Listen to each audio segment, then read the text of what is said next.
Anyway, I'm going to, oh, where's my thing? Here it is. Okay. And it helps.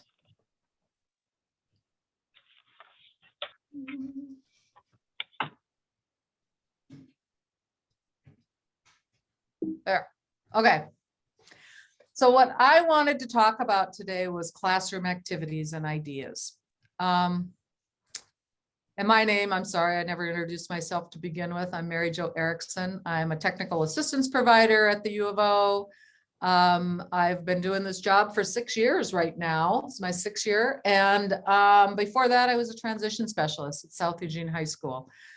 So I go back to the things that I used to do in the classroom and how I got to know students. So, you know, that's the name of the game, right? We've got to get to know the students before we can take them to VR. We have to know what are their wants, their needs, all of their interests, all of those things. We need to get to know the students. So I just want to give you some, this is a huge topic. And literally as I was kind of going through it and working on it, I'm like, oh my gosh, I could probably do 3-4 hours on it. Because there is so much to it. And each of you has different situations going on.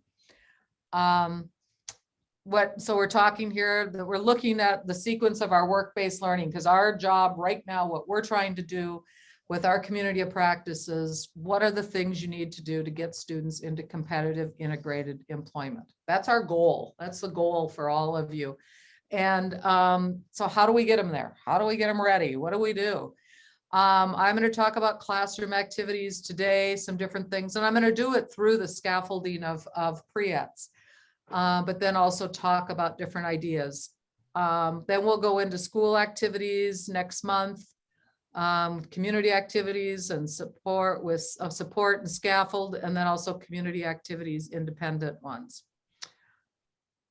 Students working independently. And moving forward, like I said, we're going to continue to provide you with the tools and strategies to meet your benchmarks. That's our goal. We're in the beginning. Well, we're a few months into our new biennium, but that's our goal, is to get to meet your benchmarks. Use backward planning to work within the cohort model. The backward planning is such a great tool. And if you know nothing about a student, and all of a sudden it's like, yeah, I got to go to the student's IEP and I know nothing. Go to find out what it is. What is their goal? What do they really want to do? And if it's like, I want to work with animals, that's their goal at the very end. And I want to be a veterinarian or whatever it might be. That's that backward planning. What is it going to take to get that student to that goal? That's ultimately what we want to do. And it's going to take a lot of work. A student comes in and says, I want to be a vet, and you know, understanding what that takes. What's the education? What are all the components for a person to become a vet? And why do they want to be a vet? Who knows why? They like animals, they, you know, all those different things that we hear. And then we also look at, the, you know, digging a little deeper. If I want to be a vet, but what are the reasons? I want to play with animals, you know, all that. You keep going back and back and back. And in that backward planning, you can get a much broader picture of what's really going on, what a student wants and hopes for. Follow the path from educational transition services to competitive integrated employment, which is always our goal. I love this that Terry found. It is the coolest bridge in the world. I think I would want to go to China just to go walk over this bridge. Actually, I'm wondering if I could. And as I was thinking about that and staring at it this weekend, I was like, could I even walk over that bridge?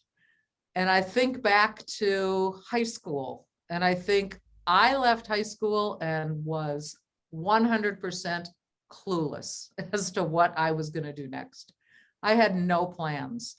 I shouldn't say that. I had plans. I actually was an exchange student for a summer program to Germany. And after that, I didn't know what I was going to do. The fall was going to come. I had no plans for college. I'd never applied for college. I'd never done any of that. And I was scared to death, about as scared as I am traveling, going over heights that scare me. So I look at that, and I think there's a whole lot of kids out there still after I graduated from high school in 1974. And I'm sad to say, I think that there's still a lot of kids that would be scared to death to step on this bridge and move forward. And our goal is to help them get there. Our goal is to have that confidence to go over that bridge. And when I look at this bridge, I love that piece right in the middle where it's like, oh, I went over there, but yeah, I tried that. I went and realized that at a vet clinic, they put animals to sleep. And there's no way I can do that. So, I may have to zip across this little bridge here, this little part in the middle, that, to get to that other side to figure something else out. Or my family, in my family, it was just expected that I was going to go to a 4-year university, but nobody helped me to figure out how to do that. My high school didn't, nobody in my high school, all of those things. So we look at, what path are we going to take? Where are we going to go, and how are we going to get there? And sometimes the kids will get all the way over to the other side and go, I don't like that. And they may have to go all the way back over and take another path. So I thank Terry for this. I love this visual. Each time I see it, I see other parts to myself. I was that kid who graduated from high school and all I wanted to do was travel. And it was great, but it still took a while for me to figure things out, and what I liked and what I didn't like and all of that. So we look at and any questions, and you guys, most of you that know me, I love it when you just throw a question out and ask. So do not hesitate at all. So we talk about instruction. Get rid of that. And this comes from our manual, the process of teaching, obviously. Guidance for developing and providing appropriate instructional options for youth. So there is that guidance in there. It's not telling them what to do, but there's kind of some guidance in there. And have you thought to look at this or look at that? Develop instructional options based on the student's post-secondary employment goals. Well, they may have employment goals that they are excited about, but are they, what do they know enough about that to be certain that that's what it is? Have they done a job shadow? Have they watched some job shadow videos to really understand? Do they know the education that it takes to get to that?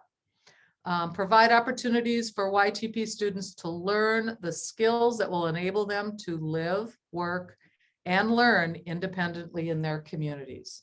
That's what we want for all of our students right when they graduate from high school. So they know that they're set to go that next day.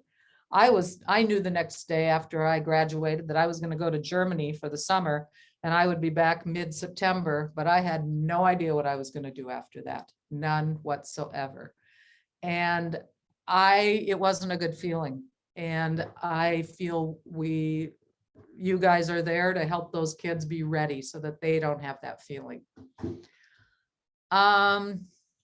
Partnership with your special education team. I cannot stress this enough, that you've got to spend time with your case managers. They know the students, they know the academic piece to their students, they know the accommodations that are going on, which can help you in that further, if they're going to go on to community college or get a certificate in something, even going to that forklift training in your community. They can help you know, how does a student learn? What helps them? How are they in math? This is going to be a lot of math. This is going to be medical, what's it called? Medical office assistant. The medical terms in there that you have to learn, and what that course, that isn't a very long course, but there is a lot to that. What does it take for them to be successful in that and to understand what happens next? So please have that. You need that relationship with your teachers so that you can get all sides of the story. I remember going into Brian and saying, okay, talk to me about Sally's story here. What's going on? What's going on here? What do I need to know here? And what's a good way to approach her? What is she like? What is she not like? And then I could go on and do an interview with the student and get to know them over time more too. What to teach. It's basic, it's a lot, but it's the goals, these three things, based on their measurable post-secondary goals in these three areas: training, education, right? Getting them ready for whatever that job might be, or getting them ready for that next step in their schooling. Getting them ready for employment, independent living skills, if it's appropriate. Do they need to learn how to ride the bus? How about living alone? How about cooking? Those different things. Are they getting all those other learning all those other things so that they can leave school and have a meaningful life? So what knowledge, behaviors, and skills does this student need to learn? Enroll and persist in post-secondary vocational, continuing, or adult education to reach their employment goal. Obtain and maintain integrated competitive employment or supported employment, and participate in adult services. Live independently and participate in the community. I think we don't pay as much attention to this very last one. We used to have a Josh Barber, those of you that know, who's a TNF, was our 18 to 21, for mostly kids on modified diplomas in 4J school district in Eugene. And they just did a fun thing and they let kids that had graduated and aged out and everything. And they just all met and was like, let's go get pizza and go bowling, so that the students could continue to do things independently and have a network of friends to go and do things with. I loved that they did that. And it was they would do alumni things and do different recreation things in the community, even during that 18 to 21, so that students knew how to access classes at the community center, adult education classes, different things like that. How to ride the bus, going to a movie, going to plays, all those kinds of things. So don't forget that fun piece too. This is a big one, and a lot of people are, how do I keep track of all of this? And I am a huge fan and talk with the transition specialist that I work with. I probably should have put this one first with student files. And student files, you've got to keep track of everything that you have done with the students. Whenever I did anything, I would make a copy for me that went right in the student's file, copy for the student, and a copy to the VR counselor. The IPE was in there, the eligibility was in there, any assessments that I did with the student was in there, interviews with the students, CIS stuff, looking at colleges, researching jobs, all of those things went into this, the student file. At South Eugene, we also did what we called a portfolio.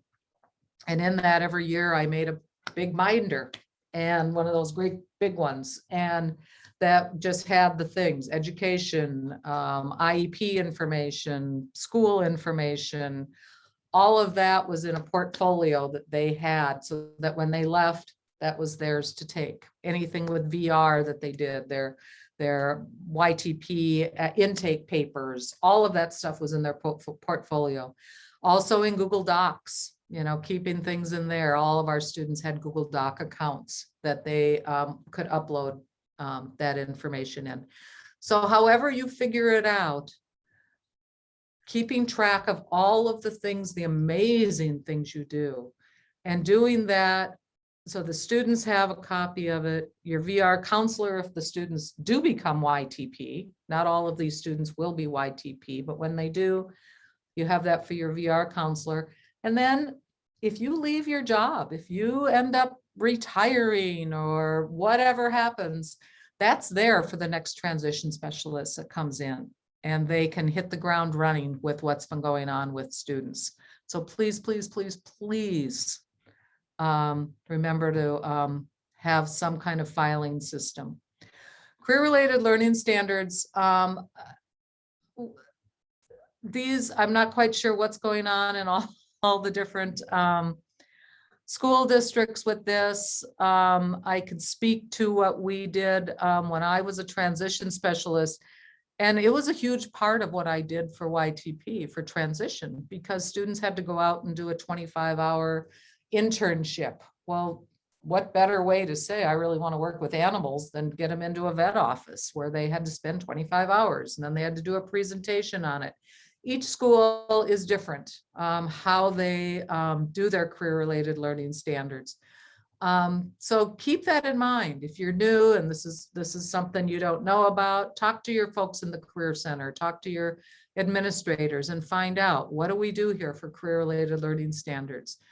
Because the kids are doing research on what they want to do after high school. And like I said, it's different in every school, every district, sometimes even in every, if you have, in Eugene, we have 4 high schools, and each high school did career-related learning standards differently.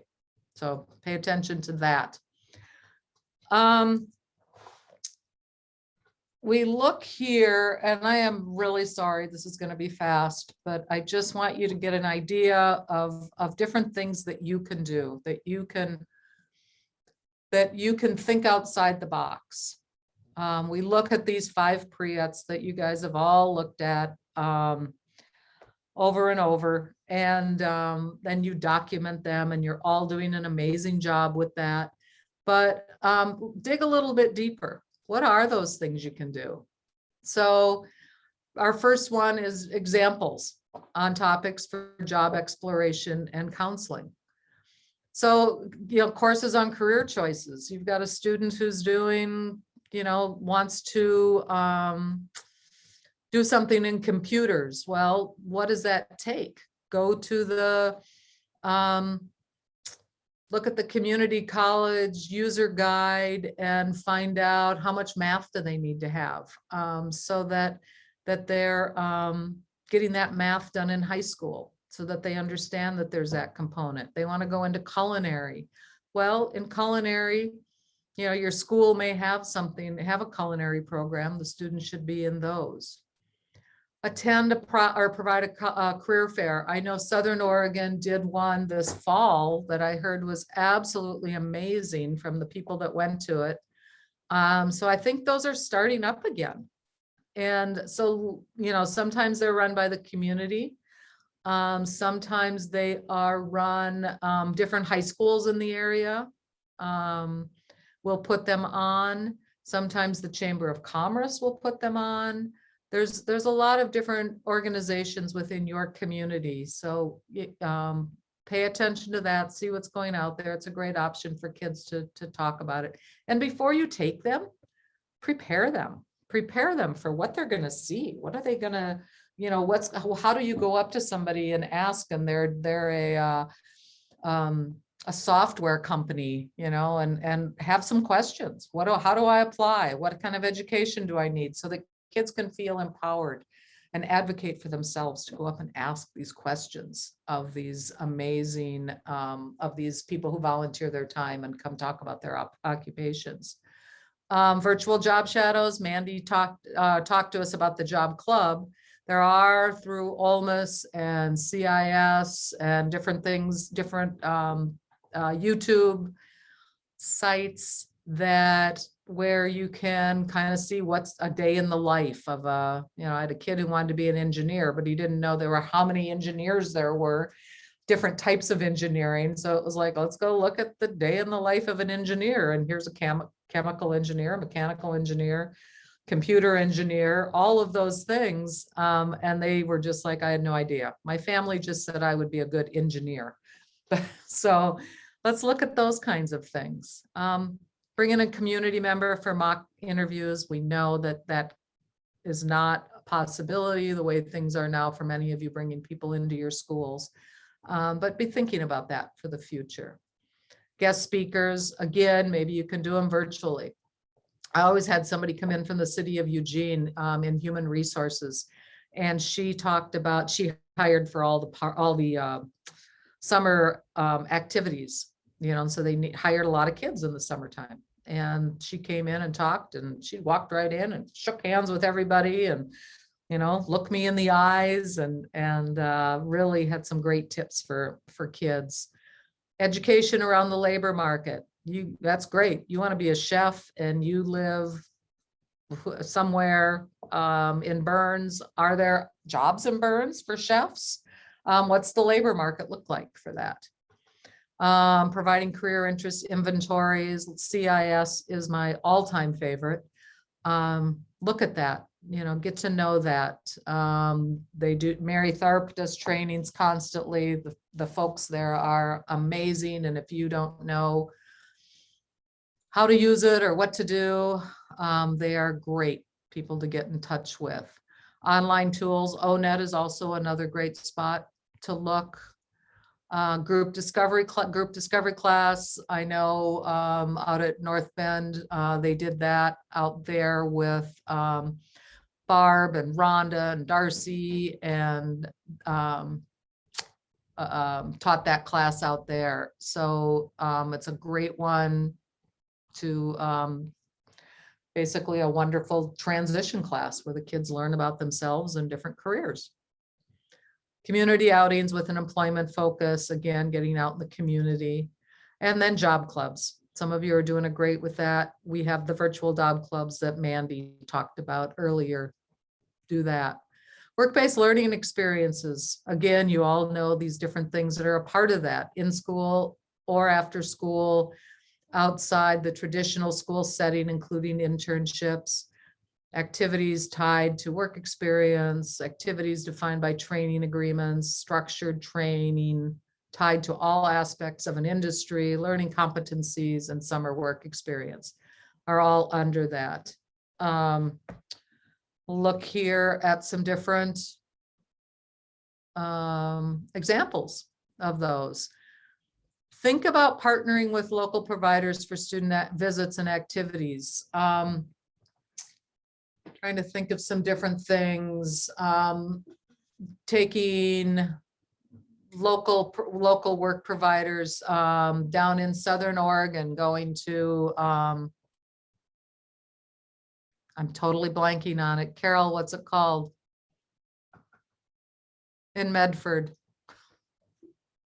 Oh my gosh, my brain's frozen. Is it? You mean Harry and David? Harry and David. Thank you. You know, going there, they have like so many different jobs, and we, you know, in many of our areas, we have industries like that. It's not just, you know, people buying stuff, you know, ordering their baskets online. There's warehouse, there's basket assembly people, there are, you know, people doing the orders, there's the store down there. There's so many different aspects of it. Same with working in a hospital, same with even working in a school district. There are so many other jobs than just teachers, right? So let kids understand that, you know, that's not all schools do. They don't just have teachers. They have, you know, there's people that are maintenance, there's the landscaping folks, there's all those other things. And I don't think students, if you don't see it, how do you know it's happening? Create a local business partnerships.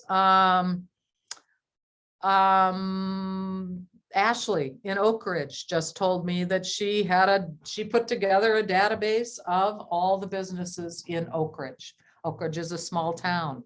She's a new transition specialist, and she went out and put that together. So she knows all the businesses there, who to contact, what to do, you know, what are the opportunities that they each have. Connect with the employment providers or other YTP specialists to discuss post-education employment. You know, what is out there? What are the different opportunities? Enroll in summer work programs. You guys hear from us constantly about the RFA that we absolutely love. I think back to when Terry and I were both doing YTP years ago in Eugene, and it's like, God, if we could just pay these kids, it would be so amazing. Well, now you can. There's this great RFA that's out there that we will be talking. Terry, our February one? Yes. Yep. Okay. So February community of practice, we will have CJ Webb and Terry will be talking about the summer work programs and different things you can do to be able to pay kids. Local Chamber of Commerce, develop opportunities for students. I used to be on the education committee for the Springfield Chamber of Commerce. It's great. They want to work with kids. It's great connections for you to get to know different employers. Research and internship opportunities in your community. Get to know all these great people out there in your community and ask, is there anything we can do? How can we get kids in here? Any questions at all? Please. I want questions. Nothing? I can't see your beautiful faces, so I can't tell. Nothing yet. All right, thanks, Joyce. Counseling on post-secondary education and training. This is one that I've really been pushing with the folks I work with and learning, getting to know your local community college. You need to understand as a transition specialist, how is post-secondary education different than secondary education in terms of accommodations? Disability resource centers, they're called different things, but how do they work? How to survive during college? What's the workload? There's some great things I've found out there that are, these are what you would get in high school on your IEP. This is what the accommodations that we can give you in community college. This is how many hours of homework you might do a night. You're taking how many you can estimate at the college level, at the community college level. What are those different? So kids go in going, I'm pretty good at studying. Well, you're going to probably, you got a 3-credit class. You're going to go to class 3 times a week for that. You're going to be doing I can't remember the hours to it, but quite a bit of homework for that 3-credit class. Or it's expected that you would be doing out of class work. So kids need to understand that going in. They need to go into it with their eyes wide open. Utilize resources that facilitate access to post-secondary education. Get in the activity bus and go and just walk around your campus. You don't even, just to get that feel for it. They can be scary, scary places. Think about when you've started somewhere new and didn't know, what to expect. What was the place like? How am I going to find? Where am I going to go eat? All those little things that you can get anxious about. And so kids get anxious about that too. So just that familiarity is so big. Some examples of things you can do: setting up connections with supports. Agencies, VR, DD services, community college information. I can't say enough, you've got to be able, it's great getting a student a job. We love getting our kids jobs, but what is that dream? Right now, we can find jobs pretty easy out there for most of our students. But is that really what they want to do? Do they want to work at McDonald's? Do they want to work at the bookstore? Is that what they really want to do? So maybe it's just a small term certificate class. Maybe through the adult education at the community college, it's a forklift driving class. Maybe Maybe it's an online vet tech class. There's been some great jobs. People have been having success in pharmacy tech. And that's an online in many places right now. So there's a lot of things. And you know, do we want to settle? A lot of people are saying, well, kids can get jobs easy. Why do I even need VR? Well, let's think about that. That's great. They're getting work experience and you know they're going to show up and you know that they can keep a job for that time. But let's think about the rest of their lives. We want them prepared for that. And if they're like, that's what I really want to do is be a vet tech, let's look into that. Let's figure that out so that they can get into it sooner rather than later.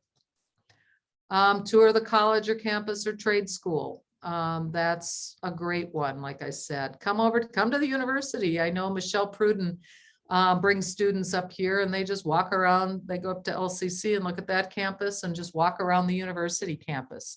Organize a tour with a tour guide, or if you went to school here or are comfortable, you just walk around just to check it out. Mock college application paperwork. What do you have to do to apply to a college? Doing a community college application is wonderful. And even if a student goes, there's no way I'm not going to go to college, you know, I can't do this. I don't ever want to. But 5 years from now, they may want to, and you're giving them those tools to do that. Did somebody have a question? Connect with a school counselor. If a student is interested in going to a 2-year or 4-year, your school counselors may have some information.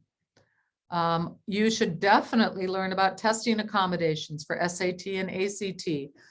Many times students on an IEP can get extended time if it has been an accommodation for them on their SAT or ACT. If you know a student is college bound and that is something that they are already getting, that testing in a quiet room or extra time are 2 things you can get on these 2 national tests. Peer mentoring is great, hooking students up with other students in the school who may have similar interests. And always talk about the requirements so kids go in knowing what they're going to do, they know what the next steps are. One of the things I put together years ago, and I want to share it with you, is, yes. Okay, you got 5 minutes. Thank you. Let me put Nobody the, can hear you. Oh, wait, what's that? I forgot I brought candy to throw at people. Oops, you guys can't catch it.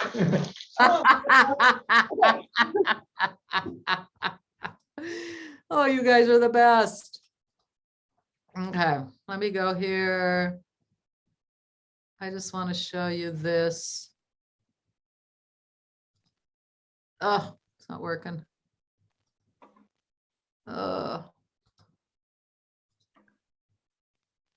This is, and maybe it isn't gonna, let's see. Oh. Any questions, thoughts? There is a question. What is it? I can't tell who it is, but it says, how after doing all of this, how do you pull the kids in? The kids that really don't want you, or VR services? Well, here's, actually, I'm gonna just stop this then and talk here. I've had people say that to me. And my feeling, here's my feeling. What kids are saying, I don't want to talk to you, I don't want to do it, there's fear. I'm totally convinced that it's fear. When they put their head down on their desk and you're talking about things, they're scared. They don't know which way they're going to go. And so it's through those gentle conversations that you need to sit with a student. And it's like, let's talk about this. You know, what do you like? And it's not like, what do you want to be when you grow up? What do you want to do? It's what hobbies do you like? What do you like to do when you go home from school? What's your favorite class in school? And like all of us, when we have little kids, it's like, oh, my favorite class is recess. Oh, okay. Well, you love recess. What is it you love about recess? Or, what is it that makes you like that? You like to be outside all the time? Is that it? You like sports because you want to do that? What is it? You need to get that in with a student. Once I figured that out, I had very, very few kids who would have that reaction, who would not come and talk to me, but it took relationships. And to discount and say, oh yeah, that kid has his head down on his desk every day in class, or, the teachers say, oh yeah, they don't pay attention. You have no idea when that head is down on that desk, what they're really hearing and what's going on. And we can't make those assumptions. And when they push you back, I have found it's like, I need your help. I need help. I'm struggling here and I don't know how to ask for it. I'm uncomfortable. All these kids, I worked at a high school that was, what they claimed 80% of the kids or even more went on to four-year universities. I don't know that that's really true. So that's what these kids are hearing in the hallway. Oh yeah, I'm going to go, I'm going to go to Stanford. I'm going to go here. They're scared to death. And that whole piece about going out and getting a job and how do you apply? How do you put yourself out there? How do you do that? And we make these assumptions that our kids, that they know how. Remember, I had no clue how to apply to a college when I graduated from high school. No clue at all. The school didn't teach me. I actually had a counselor, do something that was very hurtful to me. And I still remember to this day, my high school counselor said, you'll be lucky if you ever get through community college. Back then they called them junior college. He said that to my face. He said, you need to find something else to do because I don't think you'll ever make it. And I can remember walking out that door thinking my parents are expecting me to go to college. He just told me I can't get through. I probably won't get through a community college. I can remember it's 1974. And I'm like, what do I do with this? And that fear. And damned if I was going to go and say to somebody, help me. I didn't do that. I didn't know how to say that to somebody, help me figure this out, because what would that have said about me? I played sports, I did all this stuff, but I didn't know all this other stuff and no one had taught me. So that's what's going on in my mind, and someone can prove me wrong or something, but I honestly think the kids are scared. And it's all about the relationship. It is 100% about that relationship that you have with those students. And it goes to, I used to get on kids' skateboards and try and ride their skateboards. I would, talk to me about this, sports. I would read the novels they were reading in their English class just so I could sit and help them a little bit more with that novel, because I knew it was going to be a tough one and they were going to have to, the essays they were going to have to write. So think about all those things, and that is getting to know students. The rest is going to come. The rest is going to be there, and they're going to do fine. But it's getting that initial relationship. And I will say that for the rest of my life, that it is all about the relationships with the students. They'll follow you anywhere once you have that and are excited and want to help. And Mary Jo, one thing Charlotte said is that Maggie training is helpful with that. And That conversation. with the conversations. That's conversation. And then also there is a Maggie training taking place right now. And they're posted on the YTP website. There is a question from Michelle Clark, but I think we might be out of time. So I don't know if we want to Ask it fast and answer it. okay, the question, well, not a fast question. The question is, how do you help a student go to college if parents aren't helpful? If parents aren't helpful to go to college, well, the student doesn't need the parents to do college. It's nice to have parent support. I've seen kids, parents are like, get out and work and contribute to the family, and you need that and go to work. But if a student truly wants to go and you can help lighten that path, get them signed up with FAFSA, get that plan in place, talk with VR, is this, the student we've done trainings before on the right path, VR can sometimes help with paying for a program or something, for a student to go to college. Meet with your VR counselor to talk about that. Financial aid, be careful about loans. That's a huge one that we really want to educate our students about loans and what that means. Clicking the wrong box can be a big problem. Does that help, Michelle? Yeah, the thing is, you get an obstacle is FAFSA is you have to have all the parent financial information. And if they're not helpful, which is what I come up against, then what do? The student wants to go, but the parent won't give the information for whatever reason.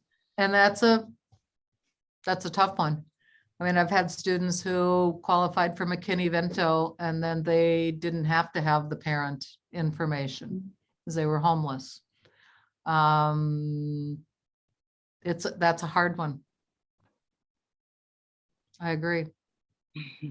And just keep working it and even giving the student all those tools, and maybe that can happen. Maybe they turn 24 when they don't need that information anymore and then they can go.